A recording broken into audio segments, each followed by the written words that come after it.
दोस्तों, एक गांव से लगातार जवान लड़कियां गायब हो रही थीं। हर दूसरे तीसरे दिन रात को लड़की अचानक से घर से गायब हो जाती और सुबह सुबह जब गांव वाले पता लगाने की कोशिश करते तो उस बारे में कुछ भी पता नहीं चल पाता है। गांव वालों ने पुलिस में भी शिकायत दी थी, लेकिन पुलिस वाले भी इस चीज में कुछ भी नहीं कर पाते हैं। गांव के अंदर भय का माहौल हो गया था और शाम को लगभग 7 बजे के बाद सभी गांव वाले अपने अपने घरों में घुस जाया करते और दरवाजे को अंदर से बंद कर लिया करते। आलम बहुत ही भयावह हो गया था और यह खबर घूमते घूमते वहां के आईपीएस साहब तक भी पहुंच जाती है। इसके बाद आईपीएस साहब एक ऐसा कदम उठाते हैं जिसके बारे में शायद गांव वालों ने भी कल्पना नहीं की थी। कौन थे वे आईपीएस साहब और क्या कदम उन्होंने उठाया था? पूरी कहानी की सच्चाई जानने के लिए वीडियो को अंत तक जरूर देखें। दोस्तों, उत्तर प्रदेश के एक छोटे से गांव से एक लड़का जिसका नाम है अशोक ने अभी अभी आईपीएस कंप्लीट किया है और उसके बाद उसकी ज्वाइनिंग एक डिस्ट्रिक्ट में हो जाती है। वह जहां पर भी काम किया करता तो उसके काम करने का तरीका बड़ा ही निराला था, क्योंकि उसके घर परिवार में उसको पहले यह चीज सिखाई गई थी कि अगर कोई भी बड़ा पद आपको मिल जाता है तो उसके कर्तव्य को अच्छी तरह से निभाना चाहिए और उसमें जरा भी लापरवाही नहीं बरतनी चाहिए। अशोक के परिवार वाले भी बड़े अच्छे थे, नेक दिल इंसान थे और अपने बेटे को उन्होंने ईमानदारी का पाठ भी पढ़ाया था। इसी तरह से जो आईपीएस अशोक साहब है वह हर डिस्ट्रिक्ट में अपना ईमानदारी का परचम लहराते हैं और ऐसे ही करते हुए उनका ट्रांसफर एक और डिस्ट्रिक्ट में हो जाता है। अब जहां पर उनका ट्रांसफर हुआ था उसी डिस्ट्रिक्ट के एक छोटे से गांव में एक ऐसी घटना हो रही थी जिस घटना के कारण पूरा गांव भयाभय था। उस गांव के अंदर से हर दूसरे तीसरे दिन कोई ना कोई लड़की गायब हो जाती है और उसके बारे में किसी को भी कोई भी खबर नहीं रहती है। अब गांव वाले इस बात से परेशान होते हैं और इसी परेशानी के कारण वह लोग शाम को जल्दी ही अपने घर के दरवाजे बंद कर लिया करते हैं और घर के अंदर डरे सहमे से बैठे रहा करते हैं। उसी गांव के अंदर एक धर्मपाल नाम का व्यक्ति रहा करता था। धर्मपाल के घर में 2 लड़कियां थीं और दोनों लड़कियां जवान थीं। ज्यादा बड़ा घर नहीं था, छोटा सा घर था, लेकिन उसने अपने घर को अच्छी तरह से सिक्योर कर रखा था। इसके बाद जो धर्मपाल होता है एक रात अपनी बच्चियों के साथ घर में लेटता है, लेकिन तभी अचानक से उसकी एक लड़की रात को गायब हो जाती है। अब जैसे ही धर्मपाल घर के अंदर देखता है कि उसकी लड़की गायब है, उसके घर का पूरा सामान ऐसे के ऐसे ही है, किसी भी सामान को इधर से उधर नहीं किया गया है। अब यह बात देखकर धर्मपाल फूट फूट कर रोने लगता है, क्योंकि उसकी जवान बेटी घर से गायब हो गई थी। इसके बाद धर्मपाल वहां के लोकल पुलिस स्टेशन में जाता है और इस बात की रिपोर्ट दर्ज कराता है। अब पुलिस वाले रिपोर्ट तो लिख लेते हैं, लेकिन वह उससे कह देते हैं कि भाई कोई बात नहीं, जो हो गया सो हो गया, लेकिन अब तुम्हारी बेटी वापस नहीं आ सकती, क्योंकि कई बार पुलिस वालों ने भी इस बात की जांच पड़ताल करने की कोशिश की थी, लेकिन उन लोगों को भी इस बात के बारे में कोई भी खबर नहीं लगी थी और उन्हें नहीं पता चला था कि आखिर गांव के अंदर यह सब कुछ हो क्या रहा है। इसके बाद जो धर्मपाल होता है वह उनसे रिक्वेस्ट करता है और कहता है कि साहब, मेरी बेटी को वापस ले आओ। मैं अपनी बेटी से बहुत प्यार करता हूं और उसके बिना मैं जिंदा नहीं रह सकता। अब इस बात को सुनने के बाद पुलिस वालों को भी बुरा लगता है, लेकिन वह कर भी क्या सकते हैं, क्योंकि कई बार पुलिस वालों ने वहां पर जाकर खुद से पहरेदारी की थी और जब वह पहरेदारी करते थे तो उस टाइम पर वहां पर कोई भी ऐसी घटना नहीं हुआ करती थी। इसके बाद धर्मपाल को दिलासा देते हैं, लेकिन उनके केस पर कोई भी कार्रवाई नहीं की जाती है। धीरे धीरे 2-3 दिन बीतते हैं और 2-3 दिन बाद अचानक से फिर एक और लड़की उस गांव से गायब हो जाती है। अब यह सब कुछ देखकर धर्मपाल बड़ा ही परेशान है और वह इस बात की शिकायत बड़े अधिकारियों तक पहुंचाने की कोशिश करता है। उसके बाद जो धर्मपाल होता है वहां के आईपीएस साहब के पास जाता है और वहां पर अपनी बेटी की गुमशुदगी की रिपोर्ट उन्हें बताता है। कहता है कि साहब, मेरी बेटी गांव से गायब हो गई है और पुलिस वाले इस बारे में कुछ भी नहीं कर रहे हैं। अब जैसे ही आईपीएस साहब इस बात को सुनते हैं तो बड़े परेशान हो जाते हैं और वह कहते हैं कि ऐसा क्यों, पुलिस वाले कुछ क्यों नहीं कर रहे हैं। तो धर्मपाल उन्हें पूरे गांव के बारे में बताता है और कहता है कि साहब, हर दूसरे तीसरे दिन गांव से लड़की गायब हो जाती है और कोई भी सुराग उसका नहीं मिलता है। इसके बाद जो आईपीएस अशोक साहब है वह कहते हैं कि कोई बात नहीं, अगर ऐसी बात है तो मैं खुद से इस बात की तहकीकात करूंगा और मैं पुलिस को बोल देता हूं। आपकी लड़की को जल्द से जल्द ढूंढ लिया जाएगा।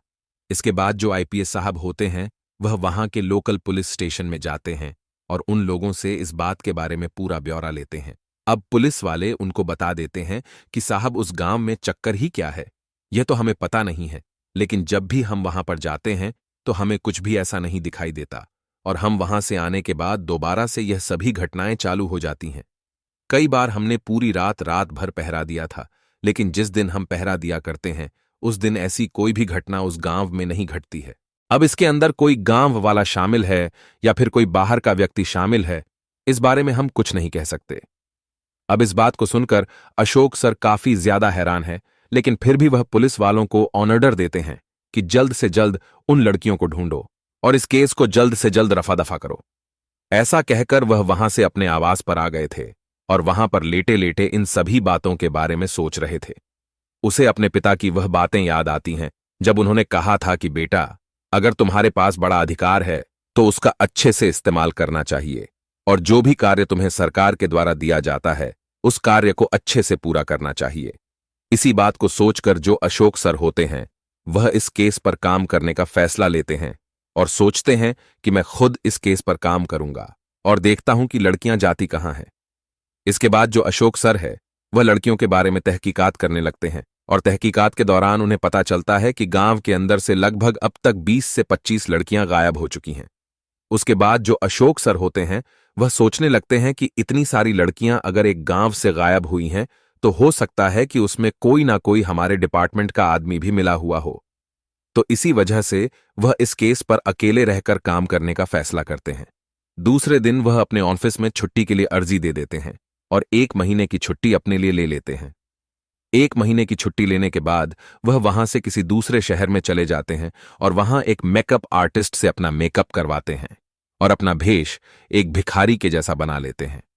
भिखारी के जैसा उन्होंने भेष बना लिया था और अपनी रिवॉल्वर को अपने पास ही रख लिया था।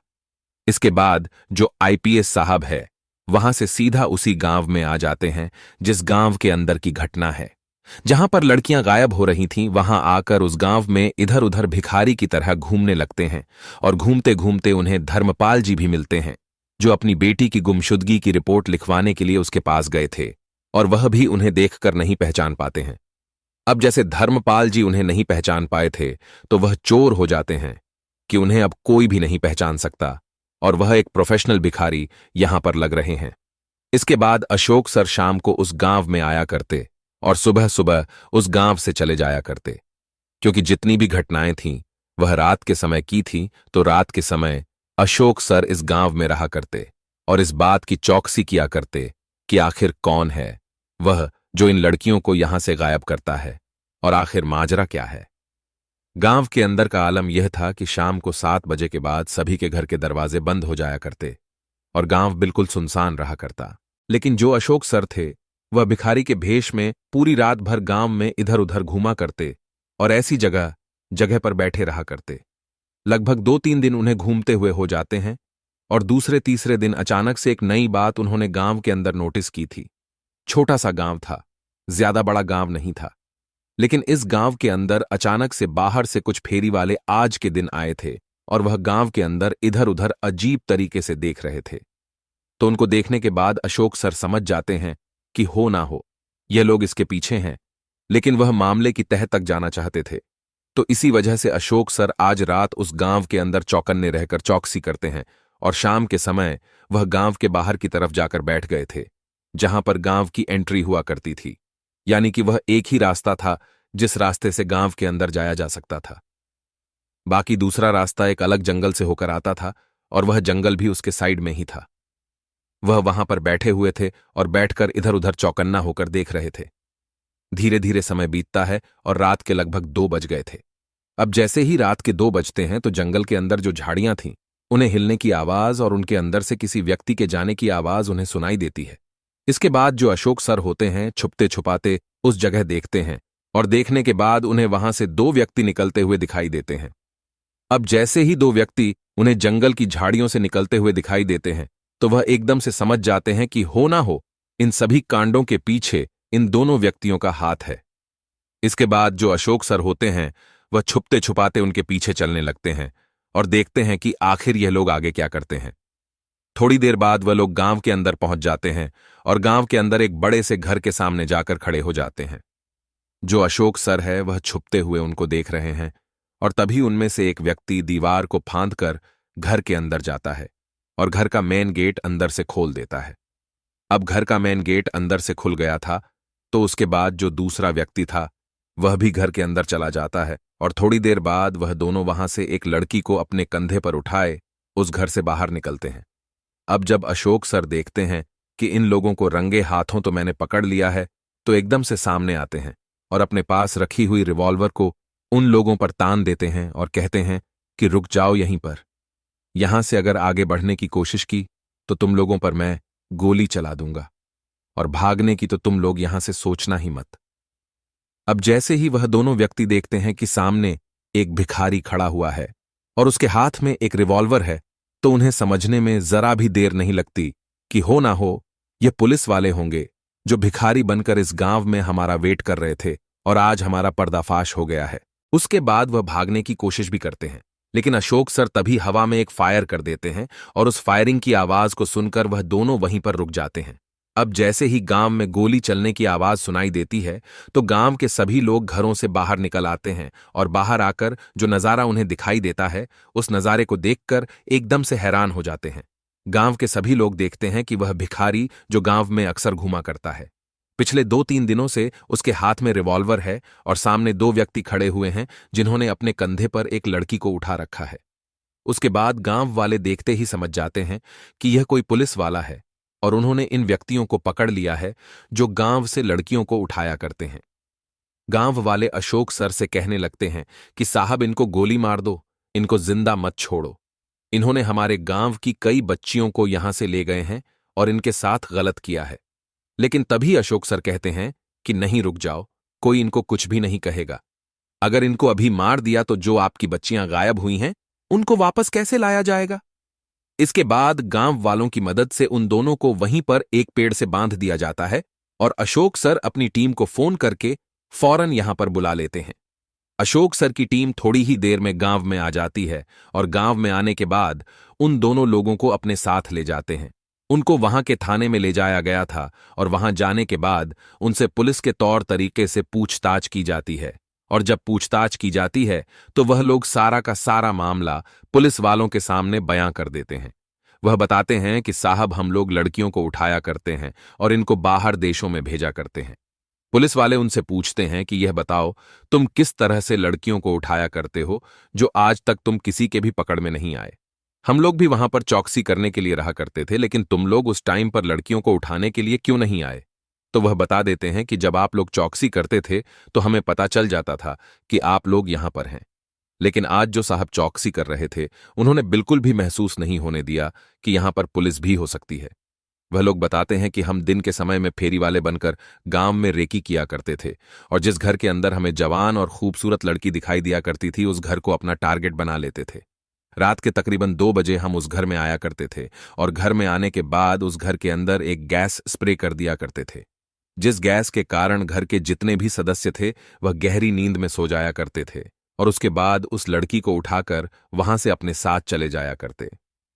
काम भी हो जाया करता और किसी को कानों कान खबर भी नहीं हुआ करती थी। इसके बाद पुलिस वाले उनसे पूछने लगते कि तुम्हारे साथ कौन कौन है, तो वह लोग सभी का नाम बता देते हैं। जो भी उनके साथ थे उन सभी लोगों को पकड़ लिया जाता है और पकड़ने के बाद जो लड़कियां इस गांव से गायब हुई थीं उनमें से कुछ लड़कियों को वापस ले आया जाता है। इसके बाद जो आईपीएस अशोक सर है वह अपनी टीम के साथ उन सभी लड़कियों को लेकर उस गांव में पहुंचते हैं और वहां पर उनके मां बाप तक उन लड़कियों को पहुंचा देते हैं। जो लड़कियां वह नहीं ला पाए थे उनके लिए उन्हें आश्वासन देते हैं और कहते हैं कि अभी हमारी आगे की छानबीन चल रही है और उन लड़कियों को भी जल्द से जल्द हम वापस ले आएंगे। इसके बाद जब धर्मपाल देखता है कि उसकी बेटी जो कुछ दिनों पहले गायब हुई थी वह वापस आ गई है, तो धर्मपाल आईपीएस साहब के पैरों में गिर जाता है और फूट फूट कर रोने लगता है। उसके बाद आईपीएस साहब उसको उठाते हैं और कहते हैं कि बाबा अब आप क्यों रो रहे हो, आपकी बेटी तो वापस आ गई है ना, अब खुश हो जाओ और अपनी बेटी के साथ अपनी जिंदगी को अच्छी तरह से व्यतीत करो। तो धर्मपाल कहता है कि नहीं साहब, ऐसी बात नहीं है, मेरा तो पुलिस से भरोसा ही उठ गया था जब मैंने आपको भी बता दिया था, लेकिन मुझे यह जानकारी नहीं थी कि पुलिस के अंदर कुछ आप जैसे अधिकारी भी होते हैं जो अपने कर्तव्य की पालना करने के लिए भिखारी तक का भेष धारण कर सकते हैं। आप हमारे गांव में भिखारी बनकर घूम रहे थे और हमने आपको पहचाना तक भी नहीं था। आईपीएस साहब मुस्कुरा देते हैं और कहते हैं कि यह मेरा कर्तव्य है और अपने कर्तव्य का पालन करने के लिए मैं किसी भी हद तक जा सकता हूं। ऐसा कहकर आईपीएस साहब वहां से उन लड़कियों को लौटाकर अपने कार्यभार को संभालते हैं और उन लोगों पर सख्त से सख्त कार्रवाई की जाती है। उनको कोर्ट में पेश किया जाता है और कोर्ट में उनके ऊपर केस चलता है और केस चलने के बाद उन सभी को सजा भी मिल जाती है। अब यह खबर चारों तरफ फैल गई थी और सभी लोग आईपीएस साहब की वाहवाही करने लगते हैं और यह खबर अशोक सर के गांव तक भी पहुंच जाती है और उसके माता पिता तक भी पहुंच जाती है। गांव के अंदर सभी लोग अशोक सर की बड़ाई कर रहे थे और इस बड़ाई को जब अशोक के माता पिता सुनते हैं तो उन लोगों को अपने बेटे पर गर्व महसूस होता है। तो दोस्तों, यह थी कहानी एक आईपीएस ऑफिसर की जिन्होंने गुनहगार को पकड़ने के लिए भिखारी का भेष धारण किया और उसके बाद एक ऐसे राज से पर्दा उठा दिया जिसकी वजह से पूरा गांव दहशत में था और सभी लोग अपने घर के दरवाजे बंद करके जल्दी से घर के अंदर सहमे से बैठे रहा करते थे। अब क्या कहना चाहते हैं आईपीएस साहब के बारे में? आपकी जो भी राय कमेंट बॉक्स में लिख सकते हैं, लोगों के साथ शेयर कर सकते हो। वीडियो अच्छा लगा तो वीडियो को लाइक और चैनल को सब्सक्राइब जरूर करें ताकि हमें थोड़ा बहुत हौसला मिले आप लोगों के लिए ऐसे अच्छे अच्छे वीडियो बनाने के लिए। इन कहानियों को सुनाने का उद्देश्य किसी को परेशान करना बिल्कुल भी नहीं है। यह कहानी आपको इसलिए सुनाई जाती है ताकि आप लोग इन कहानियों में से कुछ ना कुछ सीख सको और अपने जीवन में उस चीज को अप्लाई कर सको। मिलते हैं किसी अगली वीडियो में नए टॉपिक के साथ। तब तक के लिए जय हिंद, जय भारत। आप सभी का बहुत बहुत धन्यवाद।